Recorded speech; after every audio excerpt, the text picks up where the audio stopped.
Hi YouTube. Hi, YouTube. This is Rose with Pertaining to Rose, and this is Jewel with Jumping Jewel Bean. We come here today to talk about how our bones feel, with the cold weather and everything. Of course, we're outside today because it's absolutely gorgeous, and we're inside our little hiding spot here.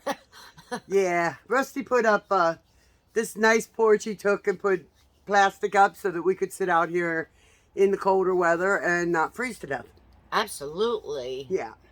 But at least it does break off the wind, which helps a lot, and uh, it's a raised porch, so it's not right up against the ground, and that there provides a little bit of warmth, not, freezing cold. Yeah. So, but the reason we wanted to talk about the weather, we've had a lot of bad weather and a lot of snow. Of course, today it's melting.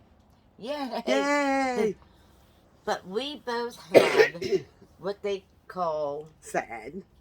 Or SAD. yeah, and arthritis. Yes. So, cold and damp weather irritates our bones. And we were talking about how we used to laugh when we were younger when people would say, "Oh, it's gonna rain. My elbow's bothering me." And we used to laugh and think, "Oh, that's hilarious." Trust me, if you're on that age of the spectrum, you will find out that they're telling you the truth. Absolutely. We never believed that. But now, I can tell you when it's going to snow by my knees. My shoulders tell you if it's going to get damp. Rosie's hands tell you if it's going to be cold. Yeah. Any kind of coldness or dampness. Of course, I have a cut off finger, which I don't know if any of you know, that the center finger is cut off right at the knuckle. So it's an open bone in there, with just the skin pulled over top of it. And that cold and dampness just right up into my hand. And then it takes forever seems to warm that hand back up. And it's very irritating. I can feel it like up through my bones on that side of my body. I really feel bad for people that are missing a limb like an arm or a leg because those are much larger bones than my little tiny finger. Yeah, and it's amazing to me how we used to think, "Oh, them people are crazy. They're just crazy." And now I sit back and I go, "Oh, I get it." And I think, wow, I was really not very intelligent when I was younger. Yeah. Well, my dad used to complain all the time about his knees. He would get calcium buildup in his knees and stuff. But he always felt, now he was a paratrooper too. He was a over-the-road long-haul trucker. So using his knees was crucial to him, and he felt it severely in his knees and his lower back. His lower back too. He had a lot of issues with that. To the point where he couldn't get out of bed in the mornings. He would lay back there for 3 hours until he finally would decide to roll out of bed to go to the bathroom. Yes, and I did that the other morning. The other morning I was laying there in bed and I just so needed to get up. And I'm like, I can't get out of bed. I'm like, this is ridiculous. I can't roll because every part of my body was just like locking up. And I'm like, oh, I bet it's raining out. Well, I was wrong. I was wrong, folks. I'll admit it. It was snowing. It wasn't raining. It was snowing. Yeah. So it was even colder, and that's why it had gotten to that severe of an extent. But I'm like, see, this is karma coming back to bite me. Yeah. Because I used to laugh when people would say they could tell the weather by their bones. Now I know that they were telling the gospel truth. Well, I definitely got a lot of different sensations in my bodies with different events. Yeah. And it's kind of weird because people think it sounds funny.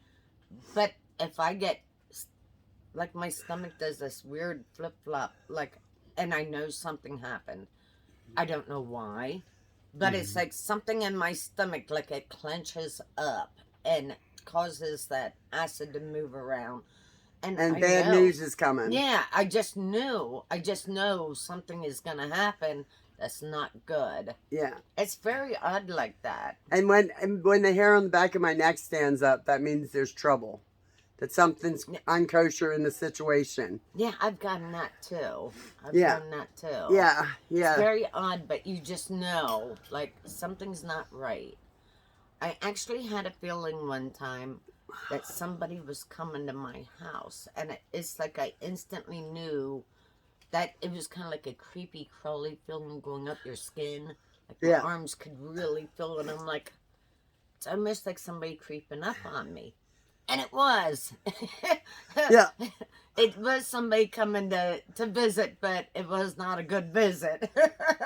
Yeah. But I knew it, you know, it was like something when you get that creepy sensation, creeping sensation, somebody coming to see you that you might not want to see, or they may be carrying bad news. Yeah. So it's really weird, especially in your older age. You start putting these things together. Okay, you know, my knees are aching right underneath that knee bone today.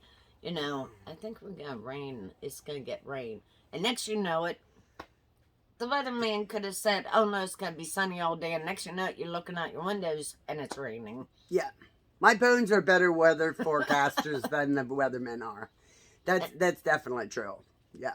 Yeah, it's very odd. You really need to listen to the sensations going on in your body, and listen to your children too. It's very odd when they say something that's so out there and you're thinking, wow, what an imagination. There's always some kind of truth behind it. You Yes. know, and they say things, Herbie. My son. I used to do love that. Herbie to death. He would say things that would totally blow me away. Now, me and him worked together at a trucking hub. I won't say the name of it on here. But I would pick him up for work, and we had a bad blizzard. You know, I'd pick him up and take him home. Well, he lived out in the middle of the woods, you know.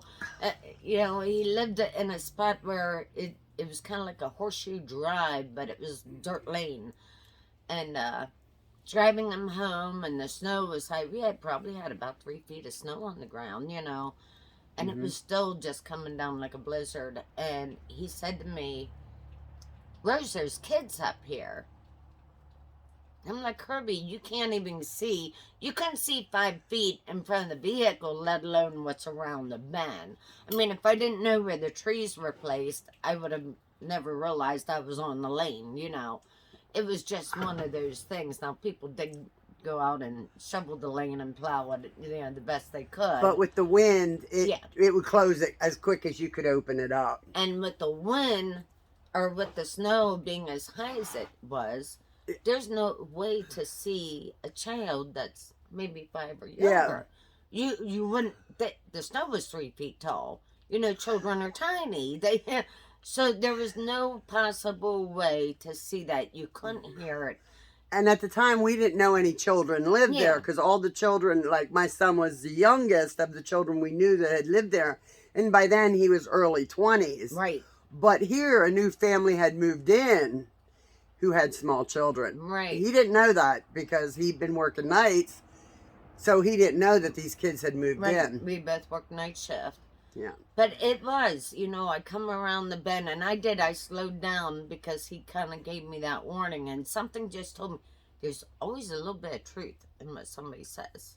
You know, that thought hit me, and I slowed way down, and as I went around the bend, there was 2 little tiny kids out playing in the lane. They had on their little snow outfits, but they were so hidden because the snow was so high and the visibility was bad, and you're out there with all these trees that block your view. I mean, there were so many things into play that I would have never seen those children. You know, the parents had shoveled up to the house so the kids could run out there and play, and they were kicking a ball or something Yeah. around, you know, in the snow. And it was, we would have never seen them.